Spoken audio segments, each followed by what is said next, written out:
Labas visiems, esu 100 km nuo Norkepo. Iš tikrųjų labai gražus oras, labai ramu.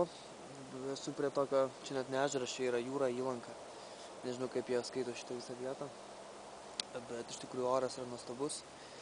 Dabar kažkur apie 9:30 ryto ir aš jau esu nuvažiavęs, vienas žmogus pavežė mane 100 km, kažkas tokio plius minus.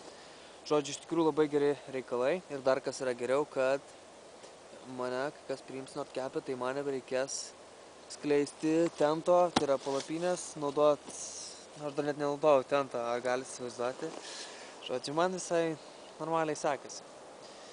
Kas čia dar tokio įdomaus? Tai va, iš tikrųjų oras, kaip ir sakiau, yra nuostabus, linkėjimo jums visiems iš šito nuostabaus Rojo kampelio. Nėra taip jau šalta, kaip atrodo, bet nėra taip jau ir šilta, sakyčiau, gal kokie, ant saulės visada bus daugiau, gal kokie dabar 6 laipsniai, kadangi čia vis tiek to golfo srovė eina, tai visai šilta, sakyčiau.